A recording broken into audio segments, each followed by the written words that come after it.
Baik, berkesempatan ini kita akan belajar mengenai cara pemilihan bambu ya teman-teman.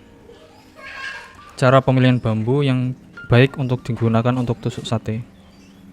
Nah, untuk yang pemula mungkin masih bingung ya.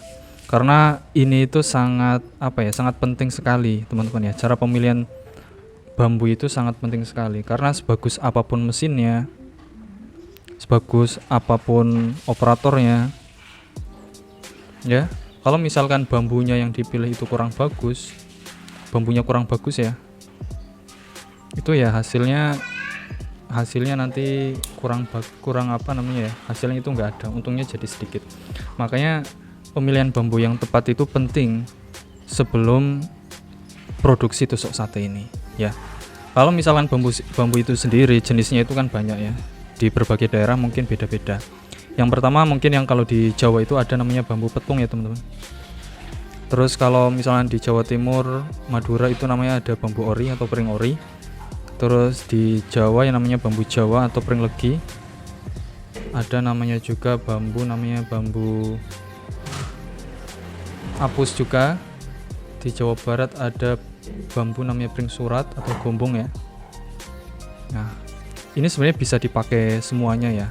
Kalau yang sering dipakai itu namanya pring petung ini, ori, legi, sama surat ini, sama gombong ini. Kalau apes itu jarang karena dia tipis ya teman-teman.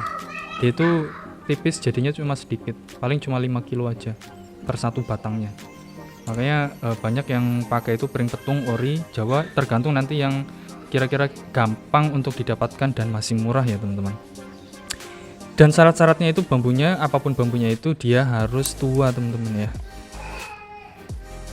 Dia harus tua ya, jangan sampai dia masih muda karena nanti banyak serabutnya. Kalau muda nanti banyak serabutnya teman-teman, hasilnya juga nanti terlalu lentur ya. Nah, makanya bambunya harus yang tua. Ciri-cirinya itu apa? Kalau dibelah itu mudah teman-teman ya. Bambu misalnya bulat ya, bambu bulat kalau misalnya dibelah jadi dua itu sangat mudah. Itu ciri-ciri sudah tua dan bagus. Kalau misalnya dia lengket terus dibelah itu susah, itu ciri-ciri bambu muda teman-teman. Makanya ini sangat-sangat dihindari karena nanti hasilnya juga nggak maksimal ya. Makanya cara pemilihan bambu itu teman-teman harus teliti dan nanti dibiarkan supaya dia agak kering.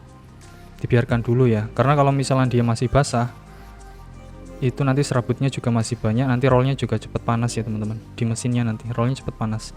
Makanya dibiarkan kalau bisa ya 7 hari ditempatkan yang teduh atau panas, tapi juga jangan dibiarkan dia kehujanan. Yang penting dia kadar airnya nanti berkurang. Kadar air berkurang. Lebih bagus lagi dia berdiri.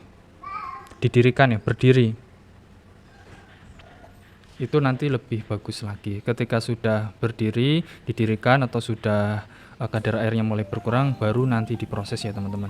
Ya, jadi saya ulangi, untuk tusuk sate itu pemilihan tusuk sate itu bambu itu sangat penting. Ini nomor 1. Walaupun mesinnya bagus, operatornya handal-handal semua, tapi bambunya itu kurang bagus, itu hasilnya juga nanti zonk juga teman-teman ya. Terus juga nanti yang sering dipakai adalah bambu petung, bambu ori, bambu Jawa atau legi, dan bambu surat atau pring gombong. Kalau misalkan pring apus itu terlalu tipis. Ciri-ciri dan harus juga tua teman-teman ya. Ciri-ciri tua itu dia umurnya 2 tahun lebih dan dia mudah dibelah. Kalau dibelah jadi 2 itu dia mudah. Kalau masih lengket itu berarti dia bambunya terlalu muda, nanti hasilnya serabut dan lentur juga teman-teman ya. Dan ketika sudah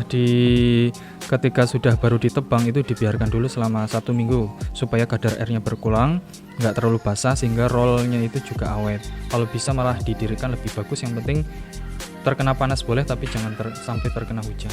Oke, terima kasih, sampai ketemu di ulasan berikutnya.